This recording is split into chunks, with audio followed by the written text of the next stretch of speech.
I started producing MGP, as we call it here in Norway, in 2004. Yeah. And I've worked with MGP actually since 1998, so I've been through everything, really. Oh, it's been some marvelous years. As you know, through 50 years of participation, the contest goes up and down in popularity. But early 2000, we decided to try to boost it again. So we started with having our finals here in Oslo Spectrum, a huge venue. And then in 2000, and I believe 5 or 6, we started with the semifinals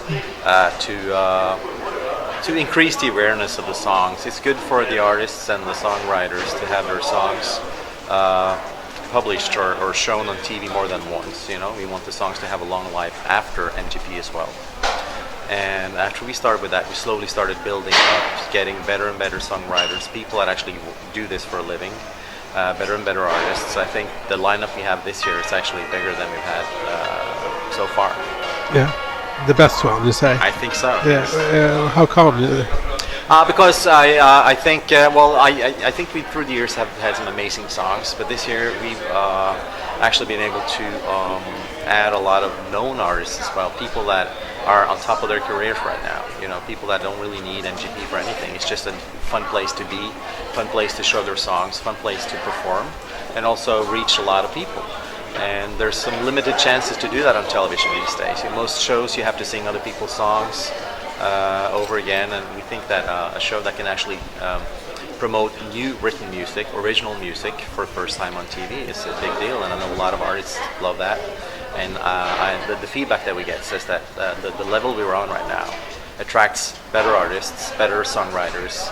So the overall feeling is that we're adding every year. So this year, as last year was a better year, this year is even better, and next year will be even better. The theme or concept with this production for this year? Well, the theme has been for the last 10 years at least, that we don't try to recruit artists or songwriters that write one particular type of song. We want diversity. We want this contest to show all sorts of different music types, reflect the Norwegian audience, the music that people actually listen to.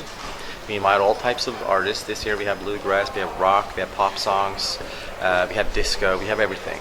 And what's important for us is to let the artists and the songwriters be themselves in this contest.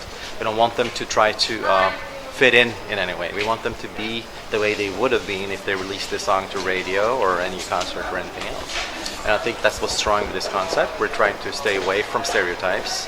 I think that the public as a whole are starting to see that now. I think there's some preconceptions with the Melodi Grand Prix. It's a 50-year-old show.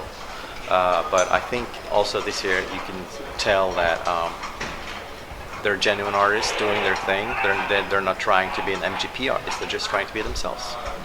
It's quite easy to draw comparisons to Swedish Melodifestivalen. Well, we definitely were inspired, and I have talked to Christer about that, the architect behind the semifinals in Sweden. But there are several other countries that do the same, and it's one way. How do you increase the value of this brand? And the best way is to expand it and do it over more nights. And so everything is contest driven. There's a contest for who will be the winner, and if we're going to expand it, we have to expand the contest as well. So that's what we've done. We've added more contests, and we also like to do it around the country. It's a good way for a public broadcaster like NRK to show that we have all of Norway behind us when we finally pick a winner to go to the Eurovision. How many people are involved in the production? There's quite a few people involved actually. There's a production company that helps us out with the 3 semifinals, and then this is more of a pure NRK production when you come to the final. I really don't have a number for you, but there's at least 200 people involved in this, and we work year round, most of us. Absolutely, when you make it bigger, everything gets bigger. And you have artists that are used to bigger stages. They have other demands. They need professionalism. We've gotten better at it. We worked for this for a long time now. We get better every year. We get used to doing this kind of thing, traveling around. How do we meet people? How do we work with people? How do we get the best? How do they go away from this feeling that they actually won something? That's really important for us. So definitely it's gotten bigger.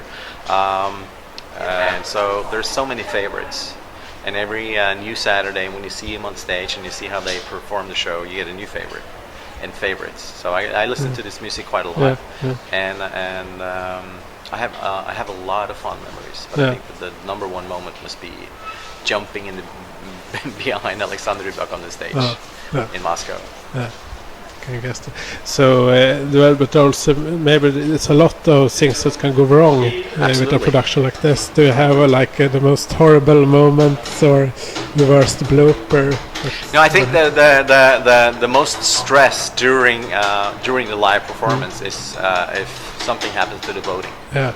Because it's a people's choice thing, and if we can't get the votes through, we're pretty naked here. So I think the worst thing that's happened is that we've had something happen on the tracks where the artist has to do the thing again. Stops everybody cold, and everybody has to start over again. That's not a good thing, but it's live television, things can happen. And here we got a jam going on back here. It's live television, anything can happen. But my biggest fear, of course, is if something happens to the voting. We've had some delays, but never anything worse than that. There's nothing else that has gone wrong. It's late, someone missing his or her entry on stage or something. No, I think mostly if you watch the shows this year, we had a mistake in the first one. It didn't really matter because our first artist, which band is right behind me here, forgot his guitar. Nobody could find it. There was a frantic chase for the guitar behind the scene. And he ended up picking a different guitar. So he's actually on stage doing his winner's performance with an acoustic guitar. And it created quite a stress behind the scenes. I'm in an office, a different place, so I didn't have to face it right then. But we solved it. So there's good people in this production. We solve everything. It's usually okay. So I wish you very good luck with the production on Saturday then.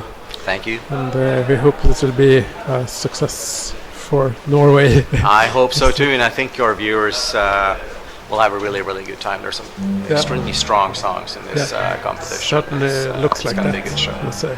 All right. Okay. Thanks. Thank you.